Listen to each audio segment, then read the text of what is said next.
Welcome back to my channel दोस्तों आज के हम इस वीडियो में बात करने वाले हैं सैक इसरो के जो फॉर्म निकले हुए हैं उसमें जो एप्लीकेशन फ़ीस है उसमें जो पेमेंट कैसे करें कि आपका पेमेंट इजीली आ जाए। काफ़ी लोगों के पेमेंट्स नहीं आते हैं, रिफंड नहीं हो पाता है।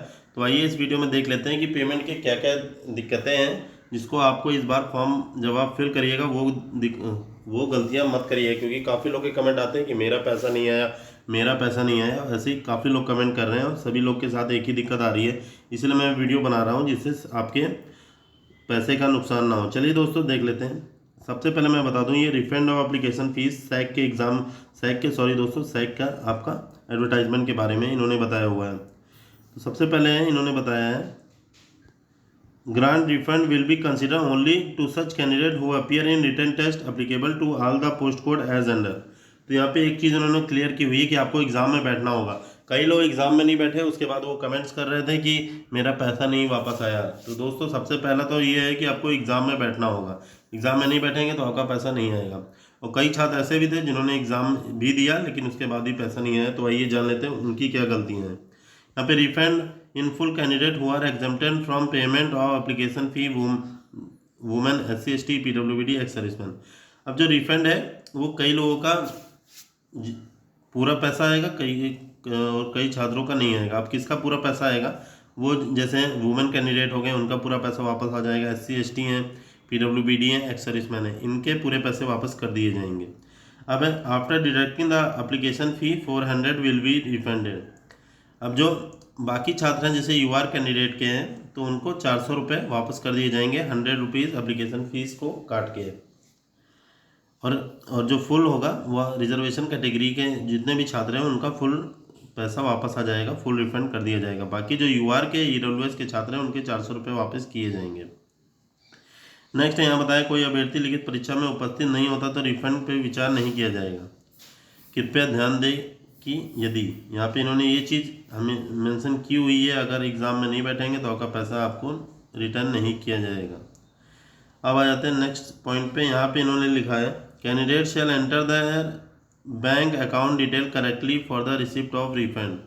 अब बैंक अकाउंट के में जो आपका जितना भी चीज़ें हैं अपना नाम, अपना अकाउंट नंबर, वो सब आपको सही तरीके से लिखना होगा तभी रिफंड आएगा, अदरवाइज आपको रिफंड नहीं किया जाएगा। Please note that the refund will not be consider if a candidate fail to appear. ये तो रिटर्न एग्जाम के बारे में फिर से इन्होंने नोट कर दिया है। तो बाकी अगर आपका पेमेंट डिटेल में गड़बड़ी होती है तब भी आपका रिफंड नहीं मिलेगा, तो इसलिए पेमेंट की जो डिटेल है वो सही से भरिएगा। SAC ISRO shall not held in responsible if the candidate does not receive refund amount due to incorrect bank detail by the candidate। यही चीज़ उन्होंने फिर से रिपीट की है कि जो SAC है इसरो का डिपार्टमेंट, ये इन्होंने बोला है कि अगर आप बैंक डिटेल सही से नहीं भरते हैं तो रिफंड अमाउंट आपको नहीं दिया जाएगा और इसके लिए SAC रिस्पॉन्सिबल भी नहीं होगा। तो इसीलिए मैं कह रहा हूँ ध्यान से भरिएगा। यहाँ पे एक चीज़ और है, ये देख लीजिए, application can be submitted only once. एक बार ही एप्लीकेशन भर सकते हैं आप। Hence clicking the submit button is a critical step. ये एक क्रिटिकल स्टेप है, यानी कि बहुत सोच समझ के ही ये काम करिएगा कि आपको सबमिट जो करना है उससे पहले देख लीजिएगा कई बार। As on no correction will be possible subsequently, यानी कि इसके बाद कोई भी सबमिट करने के बाद आप दोबारा से कुछ भी चेंज नहीं कर सकते। You should ensure once again the information is correct before submitting. तो वही चीज़ है कि आपने पहले एक दो बार आपको देख लेना है फॉर्म को, तभी आपको सबमिट करना है। नहीं तो कई छात्र ऐसे होते हैं जिनके नाम गलत हो जाते हैं, कोई अपने नाम की जगह एड्रेस लिख देता है, कोई एड्रेस की जगह अपना नाम लिख देता है, किसी की डेट ऑफ बर्थ गलत हो जाती है। तो ये चीज़ें याद रखिए, किसी का मंथ भी गलत हो जाता है दोस्तों। ये सब चीज़ें बहुत मायने रखती हैं, इसीलिए मैं वीडियो बनाता हूँ ताकि आपके फॉर्म गलत ना हो। छात्र बहुत ज़्यादा गलती करते हैं इन चीज़ों में, तो वीडियो को ध्यान से देखिएगा एक एक स्टेप को। इसीलिए मैं एक एक स्टेप पे वीडियो बनाता हूँ ताकि आपको चीज़ें क्लियर होती रहें। अब आ जाते हैं नेक्स्ट चीज़ें बताइए। अभ्यर्थी एक से अधिक पदों के लिए आवेदन कर सकते हैं, हालांकि प्रशासनिक आवश्यकता के अनुसार दो या दो से अधिक पदों के लिए एक साथ परीक्षा आयोजित करने का अधिकार SAC के पास सुरक्षित है। अब देख लीजिए, इन्होंने एक चीज़ कही है कि एक से ज़्यादा पदों पर, यानी कि आप चाहते हैं ITI से तो ITI से भर दिया, फिर फार्मेसिस्ट से भी भर दिया, फॉर्म को भर सकते हैं। लेकिन आपका जो एग्ज़ाम है ये इसकी गारंटी नहीं है, ये SAC के पास ये SAC के ऊपर है कि वो आपका ये दो एग्ज़ाम ले रहा है तो ठीक है, अगर एक ही डेट में और एक ही टाइम पे ले रहा है तो आपको दिक्कतें आ सकती हैं। तो ये चीज़ याद रखिएगा फॉर्म भरते समय कि अगर आप चाहें तभी आप भरें, वरना कोशिश करें कि एक ही पोस्ट पे अप्लाई करें। हालांकि इन्होंने बोला है कि आप 2 पोस्ट पे भी अप्लाई करोगे तब भी कोई दिक्कत नहीं है। तो चलिए दोस्तों, ये चीज़ आप अपने हिसाब से सोचिएगा। कभी कभी होता है, चांसेस रहते हैं कि अलग ही अलग एग्ज़ाम होता है, कोशिश यही की जाती है, लेकिन कभी कभी हो जाता है। तो ये चीज़ आप ध्यान दीजिएगा।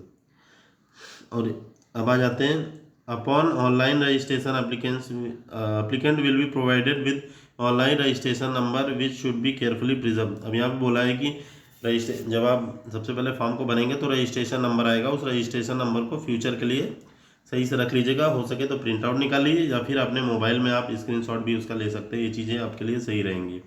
प्रिंट आउट नहीं भी निकालते हैं तो आप उसका स्क्रीनशॉट जरूर ले लीजिएगा। Field marked as mandatory is field required. यहाँ पे मैंडेटरी का जो साइन आएगा फॉर्म भरते समय तो आपको उस पर ध्यान दीजिएगा, उसको सही से भरिएगा। अब दोस्तों, डॉक्यूमेंट्स के रूप में आप EWS का सर्टिफिकेट, अगर OBC से बिलोंग करते हैं तो OBC सर्टिफिकेट, ये चीज़ लेके जाइएगा। इंपॉर्टेंट चीज़ें EWS हैं तो EWS सर्टिफिकेट आप अपने पास रखिएगा। SC ST हैं तो SC ST सर्टिफिकेट आपके पास होना चाहिए। OBC हैं तो OBC सर्टिफिकेट होना चाहिए। बाकी डिसेबिलिटी जैसे PWBD कैंडिडेट हैं, एक्स-सर्विसमैन है तो आपके पास सर्टिफिकेट्स होने चाहिए।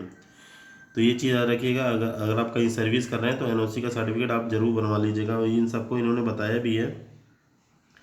ये सारे सर्टिफिकेट को discharge certificate excellent updated uploaded in prescribe format. अब ये जो फॉर्मेट है 1 MB से कम ही होना चाहिए, इससे ज़्यादा नहीं होना चाहिए, ये चीज़ याद रखिएगा।